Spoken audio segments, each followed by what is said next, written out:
Welcome to Purnota Fable Stories Bangla. সে অনেক দিন আগের কথা। সবুজে ঘেরা এক শান্ত গ্রামের এক কোণে ছিল একটি বিশাল তাল গাছ। গাছটি এত উঁচু ছিল যে দূর থেকে দেখলেও চোখে পড়ত। সেই তাল গাছের মাথায় বাস করত এক লোভী শাকচুন্নি। সারাদিন তার একটাই কাজ ছিল তাল খাওয়া। পাকা তাল দেখলেই সে আর নিজেকে সামলাতে পারত না। একদিন সকালে তাল খেতে খেতে সে শেষ তালটাও গিলে ফেলল। তারপর পেট চাপড়ে বলল, উফ, সব তালই তো খেয়ে ফেললাম, এখন এখানে আর থাকা যাবে না, এবার অন্য কোনো তাল গাছ খুঁজে বের করতে হবে। এই বলে সে আকাশে উড়ে উড়ে চারদিকে খুঁজতে লাগল। কিছু দূর যেতেই তার চোখে পড়ল আরেকটি বিশাল তাল গাছ। গাছ ভর্তি কালো কালো পাকা তাল ঝুলছে। তাল গাছের পাশেই একটি ছোট্ট কুঁড়ে ঘর। শাকচুন্নির চোখ আনন্দে চকচক করে উঠল। সে বলল, হি হি হি, এ তো দারুণ জায়গা, এখানে যেমন তাল আছে তেমন মানুষও আছে, এবার মজা হবে। সেই বাড়িতে থাকত কৃষক রাকিব, তার স্ত্রী মিতা আর তাদের ছোট মেয়ে রোদেলা। তারা খুব গরিব হলেও সুখে শান্তিতে দিন কাটাত। একদিন সকালে রোদেলা উঠোনে খেলতে খেলতে তাল গাছের দিকে তাকিয়ে চিৎকার করে বলল, মা মা দেখো, আমাদের তাল গাছে কত তাল হয়েছে। মিতা বাইরে এসে তাকিয়ে বলল, হ্যাঁ রে মা, এবার সত্যিই অনেক তাল ধরেছে।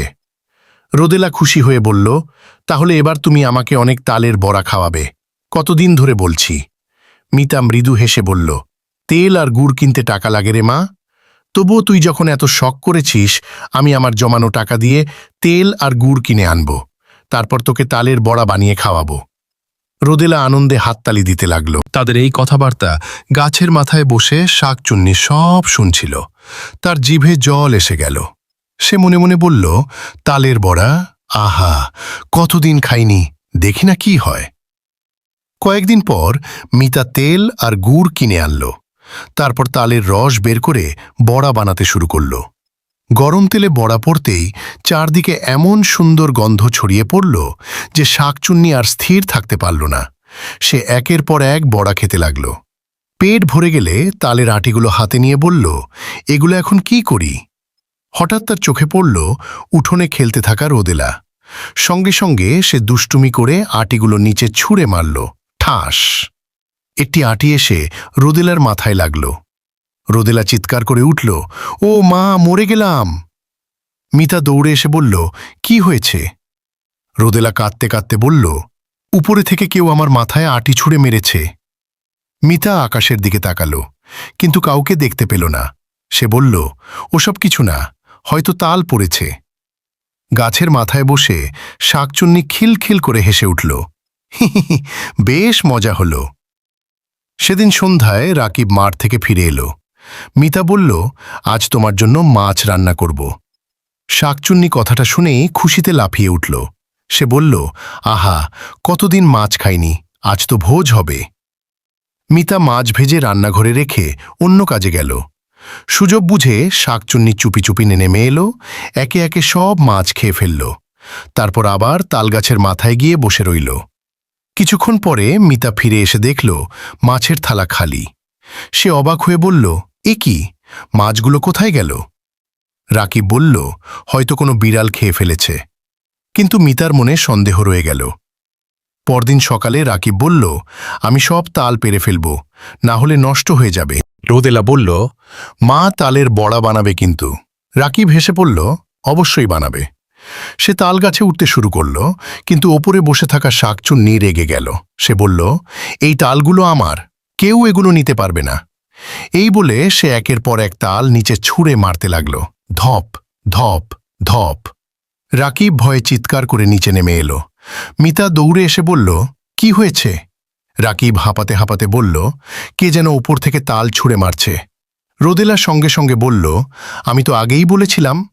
এবার মিতাও চিন্তায় পড়ে গেল। সত্যিই মনে হচ্ছে গাছে কিছু একটা আছে। সেদিন রাতে তারা তিনজন বসে আলোচনা করতে লাগল। রোদেলা বলল, বাবা, গাছে নিশ্চয়ই ভূত আছে। রাকিব বলল, আমি কালই সাধু বাবার কাছে যাব, উনি নিশ্চয়ই কোনো উপায় বলতে পারবেন। পরদিন ভোরে রাকিব গ্রামের শেষ প্রান্তে থাকা এক জ্ঞানী সাধু বাবার কাছে গেল। সব কথা খুলে বলল। সাধু বাবা মন দিয়ে সব শুনলেন, তারপর চোখ বন্ধ করে কিছুক্ষণ ভাবলেন। তিনি বললেন, ওটা কোনো সাধারণ ব্যাপার নয়, ওখানে একটি লোভী শাকচুন্নি বাসা বেঁধেছে। রাকিব ভয়ে কেঁপে উঠল। তাহলে এখন কি করব বাবা? সাধু বাবা মৃদু হেসে বললেন, ভয় পেও না, লোভী তার সবচেয়ে বড় দুর্বলতা। এই বলে তিনি একটি বিশেষ তেলের পাত্র বের করলেন। আজ রাতে তোমার স্ত্রীকে মাছ ভাজতে বলবে, মাছের গন্ধ পেলে শাকচুন্নি অবশ্যই আসবে, তখন এই তেল তার গায়ে ছিটিয়ে দেবে। রাকিব তেল নিয়ে বাড়ি ফিরে এলো। সব কথা মিতাকে খুলে বলল। রাত নামতেই মিতা রান্নাঘরে মাছ ভাজতে শুরু করল। চারদিকে সুগন্ধ ছড়িয়ে পড়ল। তালগাছের মাথায় মাথায় বসে থাকা শাকচুন্নি গন্ধ পেয়ে লাফিয়ে উঠল। আহা, আবার মাছ?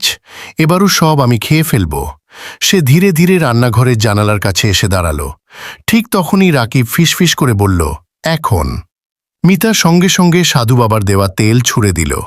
তেল গিয়ে সরাসরি শাকচুন্নির গায়ে পড়ল। শাকচুন্নি চিৎকার করে উঠল, আহ, এ কি? আমার জাদু শেষ হয়ে যাচ্ছে।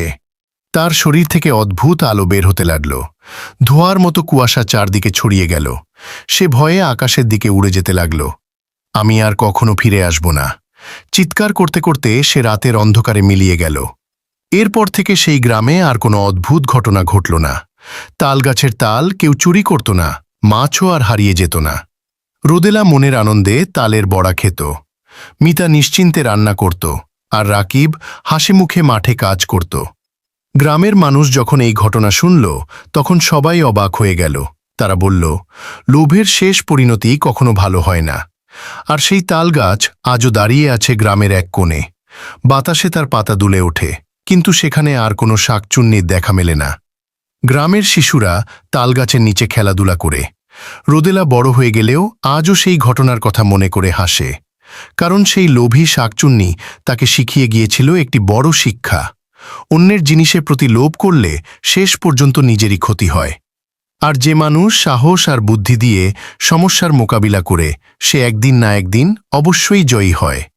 এভাবেই সুখে শান্তিতে কাটতে লাগল রাকিব, মিতা আর রোদেলার জীবন। গল্প শেষ হলেও গ্রামের মানুষের মুখে আজও শোনা যায় সেই লোভী শাকচুন্নির গল্প। নতুন নতুন ফেয়ারিটেল স্টোরি দেখতে সাবস্ক্রাইব করুন পূর্ণতা ফেবল স্টোরিজ বাংলা আর বেল আইকন চাপুন, যেন কোন